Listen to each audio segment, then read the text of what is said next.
अर्जुन कहता है कि हे कृष्ण, आरंभ में तो श्रद्धा सहित योग में स्थिर रहने वाला, किंतु बाद में योग से विचलित हुए मन वाला असफल साधक परमात्मा को न पाकर क्या प्रयत्न करता है। योग एक ऐसी स्थिति होती है जिसमें व्यक्ति का पूरा समर्पण और एकाग्रता की आवश्यकता होती है। कई बार व्यक्ति ईश्वर की प्राप्ति के लिए योग का मार्ग तो चुन लेता है, लेकिन ना तो स्वयं को समर्पित कर पाता है और ना ही मन को एकाग्र कर पाता है। इस प्रकार अपने उद्देश्य से विचलित हुआ वह साधक परमात्मा को कैसे प्राप्त कर सकता है। अभी अर्जुन की जिज्ञासा शांत नहीं हुई थी, इसलिए वह आगे पूछता है कि हे महाबाहो कृष्ण, जो मनुष्य परमात्मा की प्राप्ति के मार्ग से विचलित हो जाता है वह ना तो सांसारिक उपभोगों का उपभोक्ता बन पाता है और ना ही आपको प्राप्त कर पाता है। ऐसा मोहग्रस्त व्यक्ति क्या छिन्न भिन्न बादल की तरह दोनों ओर से नष्ट तो नहीं हो जाता। अर्जुन आगे कहता है कि हे कृष्ण, मेरे इस संशय को पूर्ण रूप से दूर करने के लिए केवल आप ही हैं, क्योंकि आपके अतिरिक्त इस संशय को दूर करने वाला मिलना असंभव है। एक साधक को साधना करने के लिए इच्छाओं और आकांक्षाओं का त्याग करना पड़ता है, और जब वह साधना शुरू करता है तब वह ऐसा करता भी है, लेकिन जब वह विचलित मन के कारण साधना को बीच में ही छोड़ देता है तब वह सांसारिक जीवन में पुनः रुचि नहीं ले सकता और साधना अधूरी छोड़ने पर तो परमात्मा की प्राप्ति से भी वंचित रह जाता है। जैसे एक बादल समूह से अलग हो जाने पर ना तो धूप को रोक सकता है और ना ही वर्षा कर सकता है और अंत में शक्तिहीन होकर नष्ट हो जाता है। अर्जुन को अब समझ में आ गया है कि श्री कृष्ण उसकी समस्त जिज्ञासाओं को शांत कर सकते हैं, इसलिए वह उनसे प्रार्थना करता है।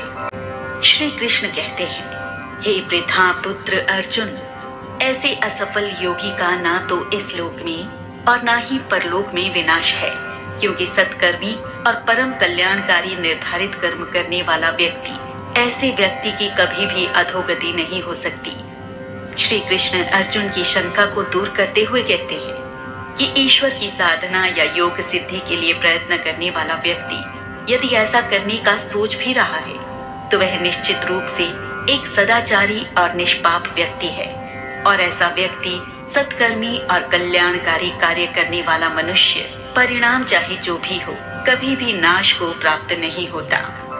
योग में असफल हुआ व्यक्ति स्वर्ग आदि उत्तम लोकों में पुण्य कर्म करने वाले व्यक्तियों से जाकर मिलता है, वहां पर कई वर्षों तक रहता है और जिन इच्छाओं के कारण उसका योग भ्रष्ट हुआ था वह इच्छित सुख प्राप्त करके फिर वैभवशाली और सदाचारी मनुष्यों के कुल में जन्म लेता है। श्री कृष्ण अर्जुन को तसल्ली देते हुए कहते हैं कि मन को वश में करना अत्यंत कठिन होता है और योग साधना के लिए तो मन का ही संयमन और नियंत्रण सबसे ज्यादा जरूरी है।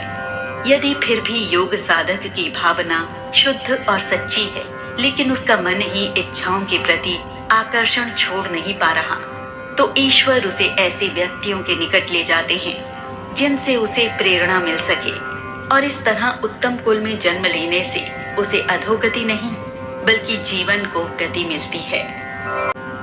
अथवा उसे यदि उत्तम लोकों में जन्म नहीं मिलता है तो फिर वह सिद्ध बुद्धि के योगी विद्वान लोगों के कुल में जन्म लेता है, परंतु इस संसार में इस तरह का जन्म मिलना दुर्लभ है। श्री कृष्ण कहते हैं कि ईश्वर ऐसे साधक को अच्छी जगह ही जन्म मिले यही सोचते हैं। यदि उसे परलोक में यानी स्वर्ग लोक में नहीं भेजते तो फिर इस पृथ्वी पर ही स्थिर बुद्धि और विद्वानों के परिवार में उसे जन्म मिलता है। हे कुरुनंदन, ऐसा जन्म प्राप्त करके नवीन देह में भी उसे पूर्व जन्म के योग संस्कार पुनः प्राप्त हो जाते हैं और उन्हीं संस्कारों के कारण वह परमात्मा रूपी सिद्धि को प्राप्त करने के लिए फिर से प्रयत्न करता है। हम सभी जब जन्म लेते हैं तो अपने साथ पूर्व जन्म के कुछ न कुछ चिन्ह भी साथ लेकर आते हैं। इन्हीं को बर्थ मार्क भी कहा जाता है। यही नहीं बल्कि हम अपने साथ पूर्व जन्म के कुछ संस्कार भी लाते हैं और उनको अपने आचरण में भी लाते हैं।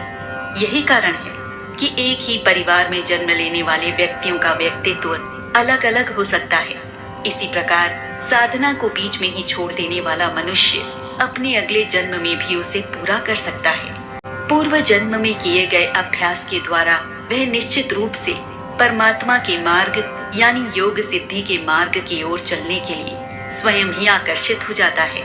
ऐसा संबुद्ध और योग का जिज्ञासु व्यक्ति योग शास्त्रों में बताए गए सकाम कर्म फलों का उल्लंघन करके योग में स्थित हो जाता है। यदि योग में साधक की पूरी श्रद्धा है और योग करने की पूर्ण तैयारी है तो चाहे वह वैभवशाली और भोगों का उपभोग करने वाले परिवार में जन्म ले, लेकिन फिर भी अपने लिए योग का मार्ग ही चुनता है। वह उसके आसपास फैले सुख और वैभव के प्रति बिल्कुल भी आकर्षित नहीं होता है। यही कारण है कि किसी भरे पूरे समृद्ध परिवार का कोई व्यक्ति संन्यास लेकर बैरागी बन जाता है। इस प्रकार अनेक जन्मों के संस्कार, कठिन अभ्यास और निरंतर प्रयत्न के बल पर ऐसा योगी इस जन्म में ही सर्व सिद्धि को प्राप्त कर सभी पापों से मुक्त होकर परम गति को प्राप्त हो जाता है। श्री कृष्ण ने अभी अर्जुन को जो बताया वास्तव में वही मोक्ष प्राप्त करने का क्रम होता है, यानी कि योग करने की भावना मन में लाना, उसे आरंभ करना, और यदि मन की स्थिति के कारण उसे पूरा नहीं किया गया तो फिर अगले जन्मों का चक्र और फिर उसके बाद तपस्या यानी योगाभ्यास और फिर सिद्धि यानी मोक्ष। तपस्या करने वाले योगी श्रेष्ठ होते हैं, ज्ञानी लोगों से भी योगी श्रेष्ठ हैं, और सकाम कर्म करने वाले कर्मनिष्ठ की अपेक्षा भी योगी ही श्रेष्ठ हैं। इसलिए हे अर्जुन, तू भी योगी बन। यहाँ श्री कृष्ण अर्जुन को योग साधक यानी योगी को श्रेष्ठ बता रहे हैं और कह रहे हैं कि जप, तप और कर्म से भी योग श्रेष्ठ है। इसलिए अर्जुन, तू योगी बन।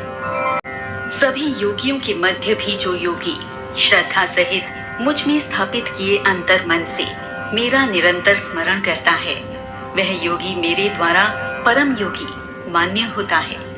यहाँ श्री कृष्ण बता रहे हैं कि यह जरूरी नहीं है कि हमें सबको दिखाकर या जताकर ही ईश्वर का स्मरण करना चाहिए। क्या तभी उसे स्वीकार किया जाएगा? मेरा स्मरण तो यदि सच्ची श्रद्धा और विश्वास के साथ मुझे अपने शुद्ध मन में स्मरण करने से भी मुझे मान्य होता है।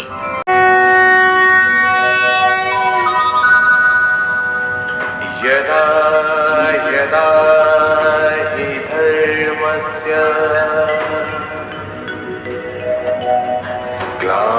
ग्लानिर्भवति भारत अभ्युत्थानम्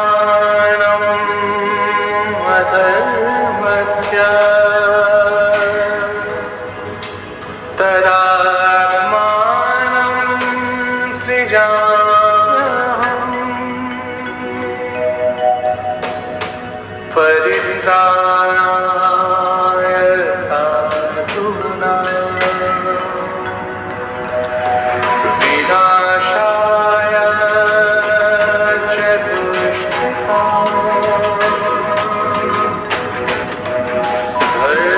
संस्था